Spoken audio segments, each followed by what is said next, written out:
Dear Interpret, first of all, thank you for the presentation you gave us. We would like to start by briefly summarizing what we took away from your session and then explain what our own presentation will focus on. You are true leaders in sustainable travel. That is something that we want to acknowledge right from the beginning. Two of your biggest strengths are impact, the ability to create measurable and meaningful change, and the ability to handling ethical decisions. You make difficult choices based on ethical values, even when they might have financial consequences. On this slide, we have mapped out the challenges that you yourself highlighted and placed them into different categories.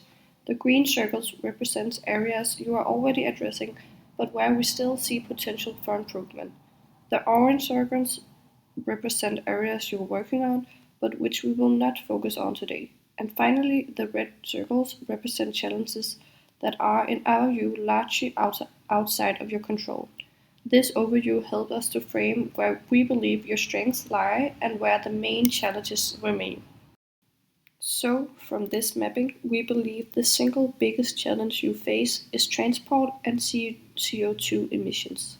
This is the most critical environmental issue in the industry and it is also the most difficult to manage.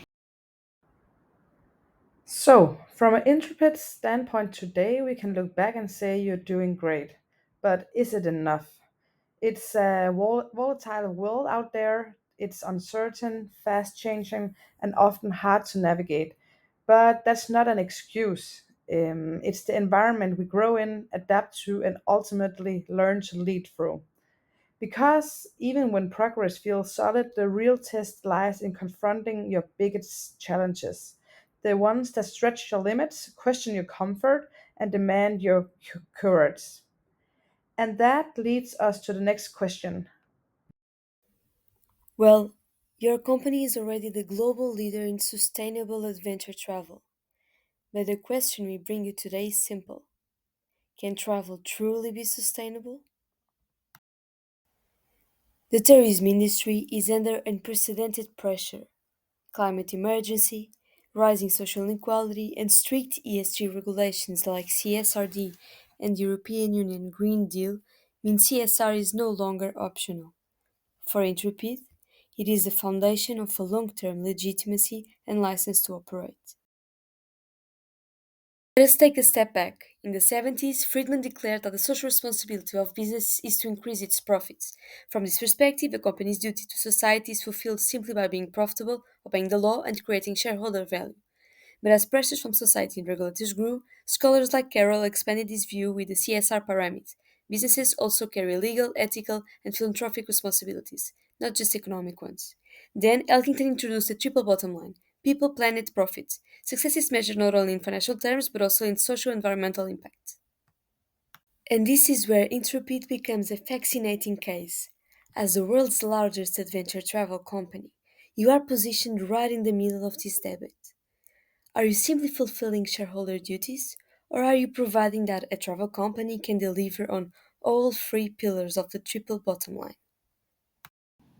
Before answering that question, we want to go back to your strength and to make your sustainable journey more visible, we have mapped your activities using the logic model to make you see the impact you are doing. By using this model, we start out to see that your inputs, financial resources, partnerships, and customer demand enable a wide range of activities. These lead us to outputs such as responsible travel package, B Corp certification, and transparent annual impact reports.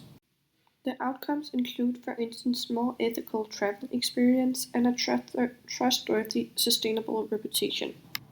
And finally, the impact is truly global. Contribution to the UN SDGs, shaping the future of responsible tourism and inspiring travelers and even competitors to follow your lead. The key message is clear. Every decision and every behavior in your business contributes directly to real world impact. So, by taking the impact and linking it to SDG, it gives us a shared language, like a universal framework for measuring progress, not just inside our organization, but across the world. When doing that, you can also look for which areas where your framework doesn't collect data. That's actually where the opportunity lies to innovate, grow, and to tell a full story of impact. So once aligned, indicators into reporting systems, you can use SDGs goals to make a language that everybody can understand. As mentioned earlier, your second strength that we want to highlight is your ability to make ethical decisions. Here we have applied a framework for ethical decision making, marking with green check marks the area where we believe you already excel. And as you can see, you are doing a really good job. This systematic approach is a system that ensures that your sustainability is not just a marketing claim, but something rooted in values and consistent practices. So, as explained and shown in the previous slides, there's a lot of things that you do really great, but there's also some things, as mentioned, that you could improve. And if we go back to the challenge of CO2 emissions, on your website you proudly state that you have been carbon neutral since 2010. And this is a very impressive achievement, but when we look deeper into it, we also saw that there are some blind spots, especially regarding the emissions generated by travelers flying to your destination.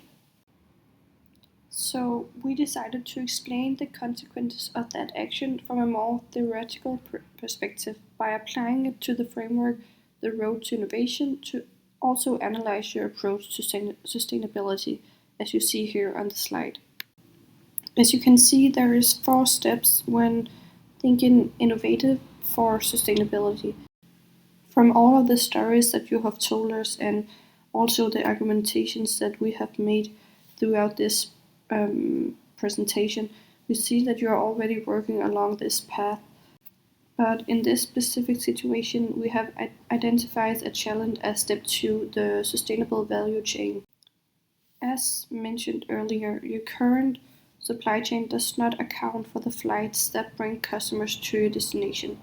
If Interpret truly aims to lead the industry, this is where innovation is most needed. We believe that this also connects us directly to the broader question that we raised earlier. Is travel really sustainable? You could say that at first glance it might appear so, at least in terms of CEO emissions reduction, but to be generously innovative in sustainability, the entire supply chain must be included. So, one of the things that you guys can do is to think more broadly about stakeholders. For instance, involving the airlines that most of your travelers use could be an important step. We won't go into this further, but you can use the stakeholder management cycle, which can guide you throughout this process. And by applying this model, Interpret can strengthen its partnership and expand its influence on emissions beyond your direct operations. Here is the dilemma and challenges. As the business grows, so do emission. And right now your carbon neutrality excludes how customers travel to the destination point. And they usually do that by plane. For many trips, that flight is the single largest source of emission. This blind spot creates more than a reputational risk. Under stricter ESG regulation, companies could face penalties. Our recommendation is for Intrepid to design and launch a net zero certified travel package by 2035. These itineraries would prioritize low carbon transport like trains, electric buses, or sailing, combined with locally owned accommodation and community based tourism projects. A key feature is full carbon accountability. Travelers can see the real time footprint of their trip, including flights, and track which parts are offset, reduced, or invested back into the local conversation. This creates transparency and trust while guiding travelers towards more sustainable choices.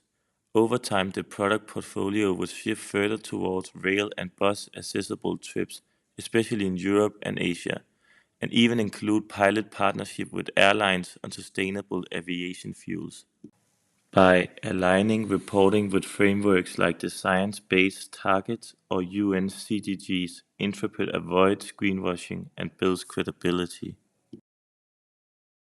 With the recommendation in the back of our mind, we can use the Flourishing Business Model Canvas, which is a strategic tool that helps organization to see where it creates value for people, the planet, and the economy. The goal of the model is to ensure that a business creates positive value for society and nature and not just financial profit. Furthermore, it reduces or eliminates negative impacts. That could be environmental degradation or inequality. It also recognizes interdependence between business, society, and the environment. The end of the model shows the cost, the goals, and the benefits. In this case, the cost is the short term investment in this innovation and partnerships, but also the opportunity cost of reducing high emission. The goals is the triple impact people, planet, and profit. It's also the recommendation of being verified net zero tourism by 2035 and stronger regulation and reputation in the industry. The benefits of this is that it should be measured through carbon reduction, community development, KPIs, employee engagement and satisfaction, and resilience. This model is also a strategic benefit for you. It can help you in the areas of creating your vision, decision making, partnership, measurement, and the storytelling. It clarifies how sustainability is embedded across all systems, not just in marketing or CSR.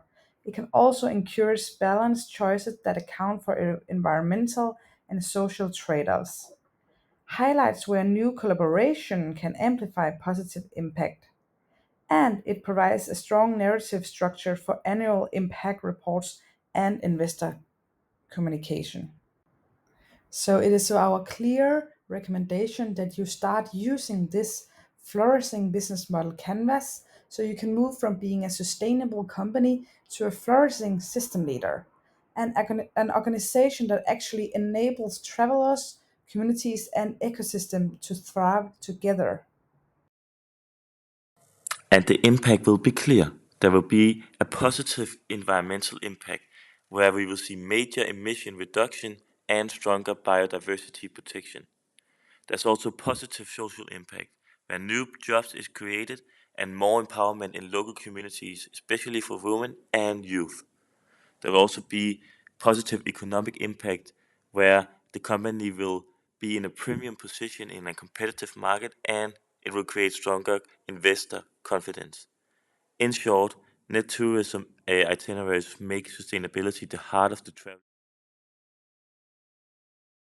To conclude, we started by asking, can travel really be sustainable? And our answer is yes, but only if Intrepid fully owns its impact. You already proved that responsibility is a strategy and not a charity. But to remain credible and to avoid future regulatory fines, you must close the flight emission gap.